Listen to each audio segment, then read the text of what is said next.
fine day for daydreaming, breathing in aromas of apple cobbler and tater pie. Cassandra gazed out her bedroom window. Her brother Kofi was in the backyard swinging. Her mind drifted to the city and the friends she left behind. She liked her new house, and her new school was okay. But what would summer here in Texas hold? This was her parents' hometown, but it didn't feel like home yet to Cassandra. "Come lend me a hand," her mother called. Cassandra raced into the kitchen, then stopped in her tracks. Dishes lined up the countertop. From the looks of the place, her parents had big plans.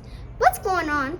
"It's a surprise," replied her mother. Cassandra thought for a moment. It wasn't anyone's birthday. "What kind of surprise?" she asked. "A Texas tradition," said her father, as he bent down to kiss the top of her head. "You'll see." Cassandra helped make red velvet cake while her father fried chicken. Her dad was whistling, and every once in a while, he danced over to where her mother was working and twirled around as if they were dancing at a fancy party. Cassandra loved surprises, and she was usually pretty good at guessing them, but this one had her stumped. She was so deep in thought that she jumped when the doorbell rang. "Who is it?" Casey, her mother, said. Cassandra could smell her Aunt Bet's rose even before she opened the door. Texas didn't feel like home yet, but at least it meant that they were closer to family, especially her favorite aunt. "How's my beautiful niece?" Aunt Bet asked. "Fetch me an apron, will you, baby? Then get some clothes from your mama. We got to get this ham ready." Cassandra decided to see if her aunt would give her any clues about what kind of surprise was brewing. "Are we having company?" she whispered. Aunt Bet winked at Cassandra's mother and just kept on humming and glazing the ham with honey. "Come on, child. You can help with this part." Cassandra carefully stuck cloves into the ham and placed pineapple rings on it. "My, that looks pretty," Aunt Bet sighed as she slid the ham into the oven. Kofi and Dad busily snapped string beans while Mama began packing a picnic basket. Cassandra had never seen so much food, but she was more curious than hungry. While the feast, Memorial Day had passed, and the 4th of July was still 2 weeks away. "Time to get dressed," Cassie said, Mama. "But I am dressed already," said Cassandra. Her mother hurried upstairs. "Just you wait," she said, lifting a calico dress from a pine chest. This is the best part of the surprise. Cassandra loved to dress up. In fact, her mother sometimes scolded her for going into the closet, and now she was letting her wear this beautiful dress. First her father dancing in the kitchen, and now this. Whatever the surprise was, it was sure making her parents act funny. She looked in the mirror. The outfit was yellow and blue, the colors of the Texas sun and sky. "My grandma made this costume for me when I was your age and surprised me with it on the same day." Costume by Cassandra is not Halloween. June bugs are jumping and the leaves are all green. Dad honks so when everybody piles into the car. Cassandra sat next to Kofi on the back seat, holding a cake plate and shooing her little brother's fingers away from the frosting. The car smelled just like the kitchen. All this surprise business was making her hungry. Within minutes, they arrived downtown. They parked at the church and left the food in the fellowship hall. Then they walked to the square. It seemed like the whole town was there. Some girls from Cassandra's school walked arm in arm in their long skirts and pinafores. Her parents pointed to a banner that flapped in the breeze. Juneteenth, giggled Cassandra. What kind of word is that? Why, that's a surprise, honey, said Aunt Bet. It means June 19th, Dad explained.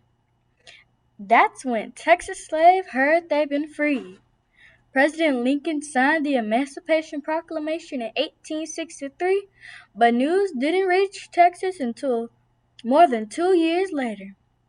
Nobody really knows for sure what took so long, but you better believe folks rejoiced when they finally found out. Imagine saying, Mama, Cassandra tried to picture what it was like for people to hear such news. I bet they sang and danced and had a big barbecue, she exclaimed. Fiddlers began to play. Cassandra clapped. Aunt Beth slapped her hip. I want to see the ducks, Koofy begged. He and Dad walked to the pond. At a picnic table, Cassandra learned to make a corn husk doll. I'll call her Lizzie, she declared. A girl in a pink pinafore leaned over to look at the doll. Lizzie's my name too, she said, smiling, as Cassandra introduced herself. Lizzie's mother called her from another picnic table. I've got to go, Lizzie said, but I'll see you later. Cassandra hoped so. A Texas summer might not seem so long with a new friend. Look, balloons! Yelled Koofy, tugging Dad across the square. The family weaved through the crowd toward the balloon booth. Can I have one? Koofy blurted. Not so fast, the balloon man said, giving him slips of paper. First, sign your name. But there's already writing on it, said Cassandra. Forever free, she read out loud. Use the other side, said the man. He slid Cassandra's paper into a balloon, then blew it up while she helped Koofy write his name. Hold on to it now, he urged, winking. Under a shade tree, women showed off baskets and brightly colored patchwork, quilts they made with their own hands. On stage, mass dancers whirled grass skirts to African drum beats. Lizzie ran over and invited Cassandra to promenade around the square with the other girls in costume after dinner. Cassandra's parents were greeted by old friends they haven't seen in years. A bearded man carving a can spun tales of the first Juneteenth. Some folks say the messenger took 2 years to reach these parts because his mule was slow. Others say slave owners wanted to harvest one more cotton crop, so they kept the news from their slaves. Me? I don't know whether to blame the mule, the messenger, or the master. One thing is sure though, freedom was a long time coming, but it was mighty sweet. Cassandra heard her father whisper, Amen.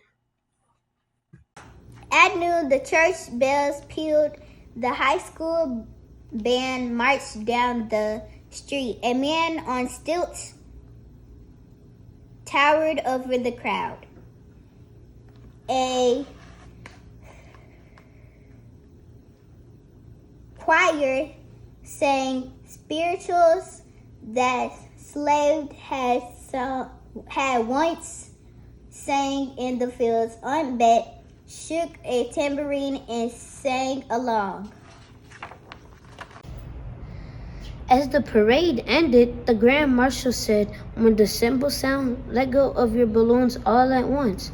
Clash, cling, hundreds of balloons carrying messages of freedom floated toward the clouds. Cassandra's eyes followed her balloon high up into the sky until she could no longer tell it from the others. She imagined slave families celebrating their newfound freedom, jumping, shouting, laughing, and crying. their spirits taking wing like birds released from cages. The balloons soared higher and higher.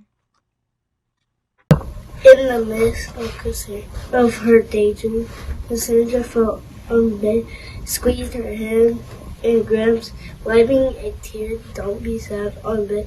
You will get another balloon one day." "I'm not sad, honey. I just felt up that I'm so thankful that we are all together." "Me too," said Cassandra, giving her aunt a great big hug. "Me too." I have a question for you. What was your favorite part of the story?